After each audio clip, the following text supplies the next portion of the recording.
when you go and you call on a customer, you're representing two brands, your own brand and your company brand. And I would venture to guess that most buyers are basing a, buying decision on both of those brands. Do I like them? Do I respect them? Do I trust them? Do I want to do business with this company? Top leaders, meaningful conversation, actionable advice, bulldoze complacency, ignite inspiration, create impact. Produced by the Southwestern family of companies. This is the Action Catalyst. Denise Lee Yohn. She is a speaker. Her book is called What Great Brands Do: The 7 Brand Building Principles That Separate the Best from the Rest. She's been the lead strategist for advertising agencies for Burger King and Land Rover, for Jack in the Box. She went on to head Sony Electronics, their first ever brand office, Frito-Lay and Oakley. And Denise, thanks for being here. Thanks for that great introduction. So just kind of, first of all, obviously you have the background and the pedigree of, working with the big brands and everything. What caused you to write the book? Why did you even say, yeah, I want to go ahead and turn this into a book? Yeah, well, I should start by saying that I love brands. I'm passionate about them. I've been studying them for years. I've been working on them. As a consumer, I'm fascinated by them. And as a professional, I'm even more fascinated. And so, certainly this is a topic that I want to share my thoughts on. But more specifically, I feel like there's a lot of misunderstanding about how great brands and big brands get to be so successful. And so I wanted to share what I had learned from my research and work about what great brands do. You talk about this concept. It's called brand as business. Yeah. Well, maybe it would be helpful to contrast that to brand as logo, or brand as name, or brand as tagline, marketing, advertising, PR, website, whatever. I think that a lot of people, when they think about brand, they think about those elements, which are really, I would call them expressions or ways to communicate your brand. But your brand is your business if you are using your brand correctly. And so brand as business is simply a phrase to kind of say, there should be no separation. There should be no difference between how you're managing, developing, and growing your brand as how you're managing, developing, and growing your business. And a lot of it has to do with your culture, inside your organization. It has to do with the actual customer experience that you're providing, and, your company operations and strategies, what you actually do. So it's really a very, I think, more comprehensive thing than people want to think of just a brand as. I mean, think about like Apple. Apple has millions of fans around the world. I don't think any of them love Apple because they've got a great logo, right. Or even that, that they have great advertising, and they have some really cool creative advertising that I think really, rallies people and gets people hooked. But it's really the Apple products and the Apple stores and the Apple community and the Apple apps, all of that is what makes Apple Apple. And that's what the Apple brand is. What do you think is different, kind of, if you look at this approach that you call brand as business? I think that, it probably starts with the first principle in my book, What Great Brands Do. The first principle is great brands start inside, meaning that they start brand building by cultivating a strong brand-led culture inside their companies. And that also means that they are saving, communicating, expressing their brand through things like a logo or a marketing campaign for after they've actually created this strong culture inside. So it's really about being more focused on how you're running your business, why you're running your business, what are the values and attributes that you want to be known for and that you are really cultivating among everyone who works on your brand. And that's where you start. And then once you've got that to a point where you feel like, okay, we're really creating value here, then you go out and you start working on your external image. So do you think that's one of the big mistakes that people make, is they do those in reverse order? Absolutely. I mean, how many times do we read about like when a corporation is in trouble and the first thing they do is, oh, we're going to launch a brand campaign or we're going to change our name or refresh our logo. And, and I'm not saying that those things aren't important, but I think that, customers are pretty savvy these days. And, a new logo or a new tagline, those things are kind of like, a dime a dozen. And people really want to know, okay, what are you doing that's different? What value are you creating for me? Why should I pay attention to you? And the external image is only a part of that. How does personal branding fit into this? I think within a corporation, you are in charge of your career, right? And I spent 15 plus years in the corporate world. So I know, how hard it is to, shape your career and pursue your individual career goals at the same time, supporting and, pursuing your company's objectives. And I think that, you need to be very cognizant of what you are known for within an organization so that you can accomplish those goals. And a lot of that has to do with, again, the value that you create, the projects that you sign up to work on, the way that you conduct yourself in meetings. And, I think, unfortunately, some personal branding experts are much more focused, again, on your image. What does your avatar look like on social media? And, how do you dress? And again, those things are important, but I would be advising both within a corporation as well as a small business owner or an individual, consultant, that it's really, you need to focus on, what value you're creating and how are you doing business that's distinctive and, memorable and compelling.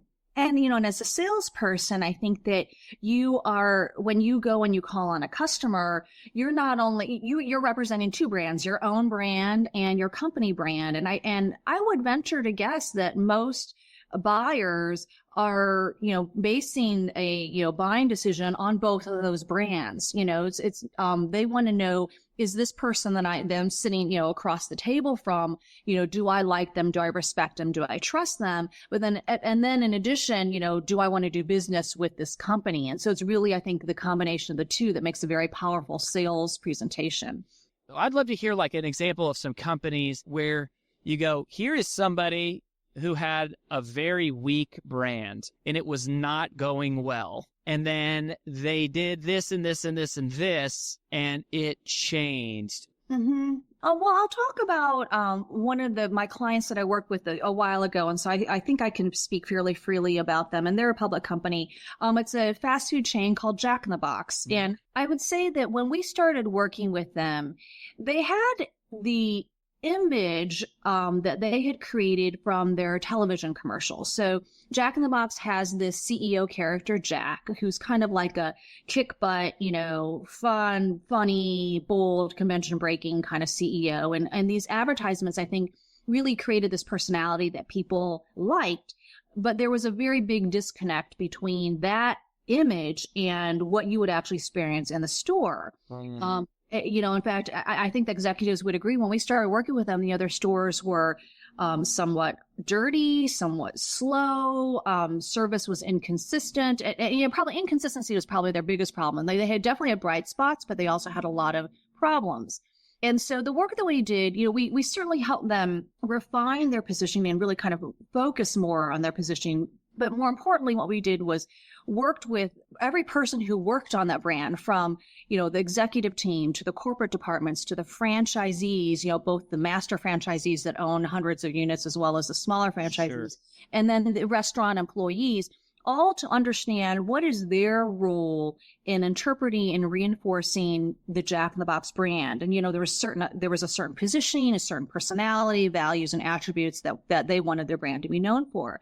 And through that work, I think that the store experience has become much more in line with what this image was. Now they still have a long way to go. And I'm sure that, if you went into Jack in the Box, maybe 9 out of 10 times or maybe 8 out of 10 times, you get this great experience that reflects their brand, but you would still have some inconsistency. But I think the most important thing was that they brought in a lot more personality into what they were doing in the stores. A lot of their stores decided to stay open 24 hours, and they built a whole late night program and special menu and kind of special promotions to promote this kind of late night time, which really appealed to their millennial target customers and kind of would be the kind of thing that this Jack character from the advertising would actually do in the store. And so I think, and now if you look at their stock price as if that's any indication of the success of this change that they've made, I don't want to misquote, but I want to say that their stock is on fire. And I don't want to take credit for that completely, but I think that's what our work was in part what has been contributing to their success. Now, you used the phrase integrated approach. What does that mean to have an integrated approach? Oh, well, at the most fundamental level, I think it means that you do what you say that you are doing. So I always say that a brand can't just be a promise. It needs to be a promise delivered. So you're integrating your promise with your actual execution. But I think integration is also about every aspect, of what you're doing. Every aspect of the customer experience needs to be integrated so that it creates this branded experience, this really compelling, differentiated experience for the customer. And so it's, about making sure that your products are, the types of products that you have are, expressing the value that you want to be known for. The types of services you offer are integrated with those products. The pricing that you use reflects the value that you want to be known for. The promotions and the marketing you do build up an expectation that then is delivered from those products and services. So it's all part of a cohesive whole. Let's say somebody that's out there listening and they're a small business owner. What's the first thing they should do? Mm-hmm. It's probably safe to say that in most every area, every sector, every industry, competition has already increased or is increasing, and your need to stand out and be known is becoming, even more critically important. And you can't just expect your customers to figure that out. If we just run a good business, people will come to us. I mean, that's not the way that it works today. You need to stand out and give customers a reason to choose you. So that's why it's important. And then I would say, part of the reason why you might have all these different, logos or expressions or, different brochures or, whatever, maybe because you yourself as a business owner or as a partner team are not focused and clear yourself on what does your brand stand for. What is that core essence or core purpose or core mission that really holds everything together?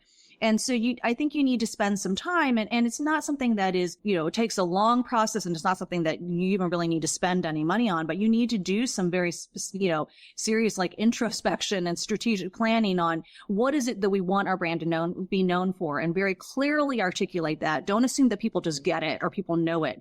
But, write it down and make sure that it's clear on what you stand for and how you're different and better from your competition. And then from there, I think is a matter of then ensuring that everyone who works on your brand shares that understanding and then brings that to life in their area of responsibility. And if you don't create a reputation for yourself, one will be created, right? Right. Where do you want people to go, Denise, to connect with you? Yeah. So definitely go to my website, DeniseLeeYohn.com, and that's DeniseLeeYohn.com. And from there, you can actually access all the information about my book. There are materials from my book that you can download, links to where you can purchase it. And then that also links you to my blog and newsletter. Absolutely. Thank you for sharing this with us, Denise Lee Yohn. If you enjoy this podcast, please make sure to subscribe. And to stay updated on everything that the Action Catalyst is up to, make sure to follow us on Facebook and Instagram at Action Catalyst Podcast and on Twitter at Catalyst_Action. And as always, thanks for listening.